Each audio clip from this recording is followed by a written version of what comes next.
ಈ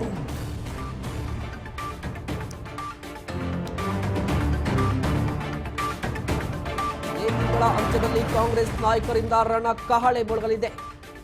ಲೋಕಸಭಾ ಚುನಾವಣೆಗೆ ರಾಜ್ಯ ಕಾಂಗ್ರೆಸ್ ಘಟಕ ಒಂದು ಕಡೆ ತಯಾರಿಯನ್ನ ಆರಂಭಿಸಿರುವಂತದ್ದು, ಮತ್ತೊಂದು ಕಡೆ ಪಕ್ಷದ ಕಾರ್ಯಕರ್ತರನ್ನ ಹುರಿದುಂಬಿಸುವುದಕ್ಕೆ ಸಿಎಂ ಡಿಸಿಎಂ ರಣತಂತ್ರವನ್ನ ಹಿಂದಿದ್ದಾರೆ. ಹಾಗಾದ್ರೆ ಡಿಸಿಎಂ ಹಾಗೆ ಸಿದ್ದರಾಮಯ್ಯನವರು ಮಾಡಿಕೊಂಡಿರುವಂತಹ ತಂತ್ರಗಾರಿಕೆ ಏನು? ರಾಜ್ಯ ಕಾಂಗ್ರೆಸ್ ಘಟಕದಲ್ಲಿರುವಂತಹ ಆ ಅಸ್ತ್ರ ಏನು? ಯಾವ ರೀತಿಯ ಪ್ಲಾನ್ ಅನ್ನ ಹಾಕಿಕೊಂಡಿದ್ದಾರೆ? ಈ ತಿಂಗಳ ಅಂತ್ಯದಲ್ಲಿ ಕಾಂಗ್ರೆಸ್ ನಾಯಕರು ಯಾವೆಲ್ಲ ಲೆಕ್ಕಾಚಾರಗಳೊಂದಿಗೆ ಅಖಾಡಕ್ಕೆ ಇಳಿದ್ದಾರೆ? ಫೆಬ್ರವರಿ 23ರ ನಂತರ ಸಿದ್ದರಾಮಯ್ಯ, ಡಿಕೆ ಶಿವಕುಮಾರ್ ರಾಜ್ಯ ಪ್ರವಾಸವನ್ನ ಮಾಡ್ತಿದ್ದಾರೆ. ಸಿಎಂ ಡಿಸಿಎಂ ತಂಡಗಳಿಂದ ಪ್ರತ್ಯೇಕ ರಾಜ್ಯ ಪ್ರವಾಸಕ್ಕೆ ಈಗಾಗಲೇ ಸ್ಕೆಚ್ ಕೂಡ ಆಗಿರುವಂತದ್ದು. ಈ ಸಂದರ್ಭದಲ್ಲಿ ಡಿಸಿಎಂ ಡಿಕೆ ಶಿವಕುಮಾರ್ ಅವರಿಗೆ ಹಾಗೆ ಸಿಎಂ ಸಿದ್ದರಾಮಯ್ಯನವರಿಗೆ ಸಚಿವರು ಸಾಥನ್ನ ಕೊಡ್ತಾರೆ.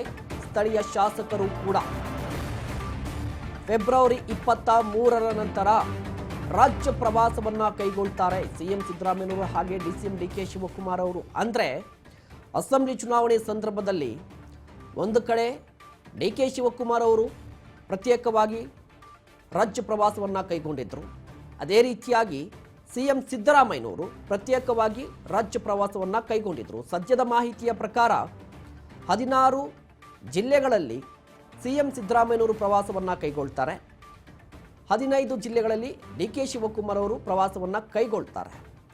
ಇದಾದ ನಂತರ ಅಭ್ಯರ್ಥಿಗಳ ಆಯ್ಕೆ ನಂತರ ಜಂಟಿಯಾಗಿ ರಾಜ್ಯ ಪ್ರವಾಸ ಕೈಗೊಳ್ಳುವ ಸಾಧ್ಯತೆ ಕೂಡ ಇರುವಂಥದ್ದು. ಪ್ರಮುಖವಾಗಿ ಯಾವ ವಿಚಾರಕ್ಕೆ ಈ ಪ್ರವಾಸವನ್ನ ಮಾಡ್ತಾರೆ ಅಂದರೆ, ಕಾರ್ಯಕರ್ತರನ್ನ ಹುರಿದುಂಬಿಸಬೇಕು. ಈಗಾಗಲೇ ಗ್ಯಾರಂಟಿಗಳನ್ನು ಘೋಷಣೆ ಮಾಡಿದ್ದಾಯಿತು, ಜಾರಿ ಮಾಡಿದ್ದಾಯಿತು, ರಾಜ್ಯದಲ್ಲಿ ಅಧಿಕಾರ ಇದೆ, ಇಷ್ಟೇ ಸಾಕ ಅಂದರೆ ಆಗೋದಿಲ್ಲ ಲೋಕಸಭಾ ಚುನಾವಣೆಯಲ್ಲಿ. ಯಾಕಂದರೆ ಕಾಂಗ್ರೆಸ್ನ ಟಾರ್ಗೆಟ್ ಇರುವಂಥದ್ದು 20 ಲೋಕಸಭಾ ಕ್ಷೇತ್ರಗಳು.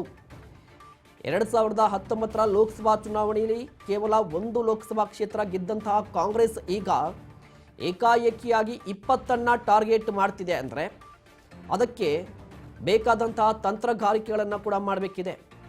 ಸದ್ಯದ ವಾತಾವರಣದ ಪ್ರಕಾರ ರಾಜ್ಯದಲ್ಲಿ ಒಂದಿಷ್ಟು ಕಾಂಗ್ರೆಸ್ ಪರವಾದ ಒಲವಿದ್ರೂ ಕೂಡ ಲೋಕಸಭಾ ಚುನಾವಣೆ ನಡೆಯುವಂಥ ಲೆಕ್ಕಾಚಾರಗಳೇ ಬೇರೆ ಇರುತ್ತೆ. ಇದರ ಜೊತೆಗೆ ಕಾರ್ಯಕರ್ತರನ್ನ ಅಸೆಂಬ್ಲಿ ಚುನಾವಣೆಯಲ್ಲಿ ಇದ್ದಂಥ ಉತ್ಸಾಹ ಕಾರ್ಯಕರ್ತರಲ್ಲಿ ಮೂಡಿಸಬೇಕು.